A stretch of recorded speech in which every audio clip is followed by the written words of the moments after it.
आज के इस ब्लॉग में मैं आप लोगों के लिए लेकर आई हूँ बहुत ही ज़्यादा important information about the breakfast कि अगर आप ब्रेकफास्ट स्किप करते हैं ना तो वो आप लोगों के लिए किस तरीके से हार्मफुल होता है। और साथ ही मैं जो हूँ ना आपको अपनी मैट्रेस की डीप क्लीनिंग बताऊँगी कि मैं मंथली बेसिस पे अपने मैट्रेस की जो है वो डीप क्लीनिंग किस तरीके से करती हूँ। अगर आप मदर ऑफ़ किड है ना तो बस ये व्लॉग जो है आप लोगों के लिए ही बना है, तो एंड तक वीडियो को लाजमी देखिएगा, कोई भी पॉइंट स्किप नहीं कीजिएगा। मे बी पॉसिबल जो पॉइंट आप स्किप करें वही आपके लिए बेनिफिशियल हो। तो चलिए वीडियो का स्टार्ट करते हैं। बिस्मिल्लाहिर्रहमानिर्रहीम, अस्सलाम वालेकुम, welcome to my channel vlogging with Komal. तो अगर आप मेरे चैनल पर न्यू है ना तो जल्दी से जाके मेरे चैनल को सब्सक्राइब कर दीजिए, बेल आइकन को प्रेस कर दीजिए ताकि आने वाली दीगर वीडियो से आप नोटिफाइड रहें। जैसा कि मैंने आपको वीडियो के स्टार्ट में बताया है कि मैं आप लोगों को एक बात बताने लगी हूँ कि ब्रेकफास्ट जो है आपने किसी सूरत भी स्किप नहीं करना होता, क्योंकि ब्रेकफास्ट अगर आप स्किप कर देते हैं ना तो आप अपनी जो एनर्जी है ना वो सारी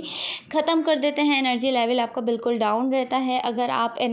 अपने एनर्जी लेवल को इंस्टेंटली बूस्ट करना चाहते हैं ना तो बस आपने अपने जो मतलब रूटीन है ना उसमें ब्रेकफास्ट को जो है वो मैंडेटरी बनाना है, यानी कि आपने बगैर ब्रेकफास्ट के कोई काम स्टार्ट नहीं करना है।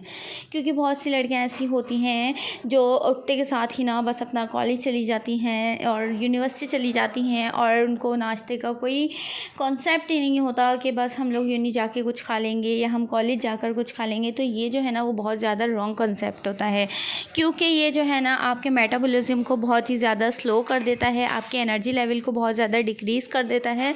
और स्पेशली जो एक तहकीक से साबित हुआ है कि जो लोग ब्रेकफास्ट अक्सर स्किप करते हैं ना तो उनमें कहीं ना कहीं कभी ना कभी जो है ना वो डायबिटीज़ हो जाती है, या फिर उनके जो है हार्ट पेशेंट के मतलब हार्ट पेशेंट वो बन सकते हैं इन फ्यूचर।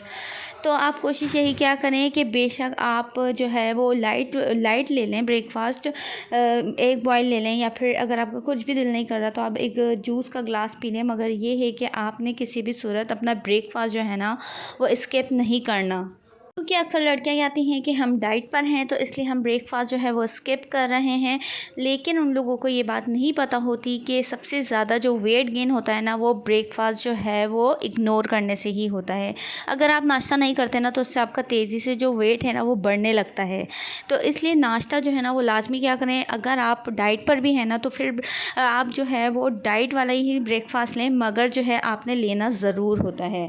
और साथ ही ना मेरी मदर इन लॉ जो है ये ग्रेप्स लेकर आ गई थी, जिसको मैं क्लीन करके रख रही थी। क्योंकि कोई भी चीज़ होती है ना जब भी हम उसको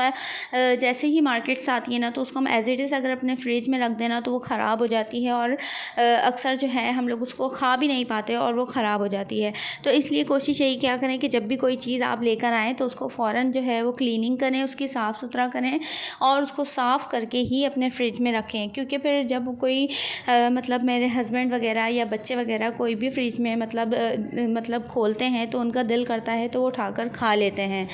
और इससे होता ये है कि आपकी कोई भी चीज़ ख़राब नहीं होती। अब जैसे ये ग्रेप्स है ना, इसकी सारी जो डंडियाँ हैं ना वो मैं निकाल कर अलग कर दूँगी, सेपरेट कर दूँगी और फिर इसको अच्छी तरीके से वॉश कर लेना। अच्छा, ग्रेप्स को ना थोड़ा ज़्यादा वॉश किया करें, क्योंकि इसमें जो है ना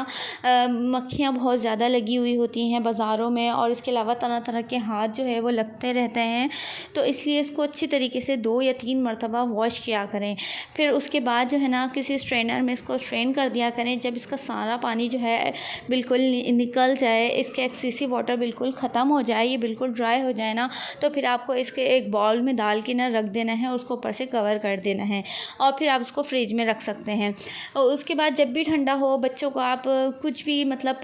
बच्चे जो है ना वो ग्रेप्स बहुत शौक से खाते हैं, क्योंकि ये थोड़े से खट्टे मीठे होते हैं ना, तो बच्चों के लिए ये बहुत ही ज़्यादा बेनिफिशियल होता है। बच्चों और बड़ों दोनों के लिए ही बहुत ही ज़्यादा बेनिफिशियल होता है, क्योंकि ये सिट्रस फ्रूट होता है। तो ये हमारी स्किन के लिए भी बहुत अच्छा होता है और हमारे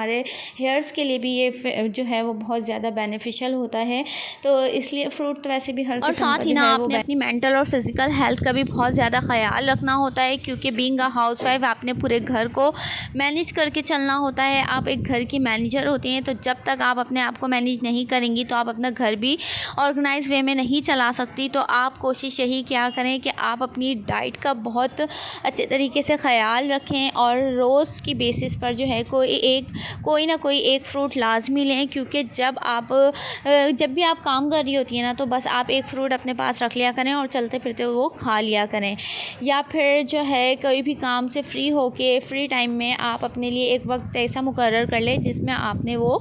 फ्रूट जो है या कोई भी चीज़ ऐसी है प्रोटीन रिच आपने लेनी है, तो फिर आपने वो टाइम जो है अपना स्पेसिफाइड कर लेना है। तो जब आपने ये कंज्यूम करना है तो उससे होगा ये कि आप अपने आप को एक एनर्जी बूस्टर फ़ील करेंगी, यानी कि आपकी एनर्जी जो लेवल होगा ना एनर्जी का, वो बहुत ज़्यादा बूस्ट हो जाएगा और आपको थकावट भी नहीं फ़ील होगी, लेज़ीनेस भी आपके अंदर से ख़त्म हो जाएगी और आप अपने घर को अच्छे तरीके से ऑर्गेनाइज़ वे में लेकर चल सकते हैं। तो ये तो आपकी एक छोटी सी टिप थी जो कि मुझे आपको देनी थी। और साथ ही मूव टू द टॉपिक जो कि हमारा है मैट्रेस क्लीनिंग। अगर आप देखें, आपके जब बच्चे छोटे होते हैं ना, तो वो आपके बेड पे मैट्रेस पे कुछ ना कुछ ऐसी चीज़ गिरा देते हैं जिससे बहुत बड़े बड़े स्टेन्स आ जाते हैं हमारे मैट्रेस पे, या फिर उनकी जो फीडर्स होती है ना दूध की, उसमें से अगर वो दूध निकल कर गिर जाए हमारे मैट्रेस पे और वो ड्राई हो जाए तो फिर बहुत ज़्यादा स्मेल आने लगती है, जो कि बहुत बुरी लगती है। और कोई भी बंदा हमारे रूम में एंटर होता है ना, तो फिर उसे बहुत ज़्यादा स्मेल आती है। तो इस तरीके से आप अगर अपनी मंथली बेसिस पे क्लीनिंग करेंगे ना, तो आपका रूम जो है वो बिल्कुल फ्रेश रहेगा, आपका जो मैट्रेस है वो भी बिल्कुल साफ़ और क्लीन रहेगा और कोई भी डिओड्रेंट आपके रूम में नहीं आएगी। तो आपने लेना ये है कि आपने एक जो है मतलब मग्गा ले लें आप, उसमें थोड़ा सा पानी डालें और थोड़ा सर्फ़ जो है ना वो ज़्यादा डालें, थोड़ा सा कास्टिक सोडा उसमें ऐड कर लें, हाफ़ जो है लेमन जूस जो है वो स्क्वीज़ कर लें उसमें, और साथ ही caustic soda 2 to 3 tablespoon आप उसमें ऐड कर लें और थोड़ा सा गाढ़ा सा इसमें पेस्ट बना लें। और फिर नेट की मदद से, या फिर आपको जो भी आपका स्कॉच ब्राइट है या कोई भी आप यूज़ करते हैं ना क्लीनिंग के लिए, तो आपने वो लेकर और इस तरीके से अपने बेड पे अच्छे तरीके से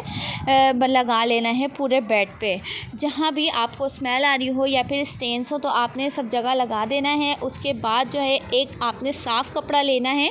और उसको वॉश करना है अच्छे तरीके से पानी से, और उससे बिल्कुल अपने बेड को जो है ना वो क्लीन कर लेना है। यानी कि जो आपने डिटर्जेंट लगाया है ना, वो पूरा अपने बेड को जो है वो उस साफ़ कपड़े से क्लीन कर देना है। फिर 2 से 3 घंटे के लिए ऐसे ही छोड़ देना है ड्राई होने के बाद जो है ना, आप अपनी बेडशीट वो है बिछा सकते हैं अपने मैट्रेस पर।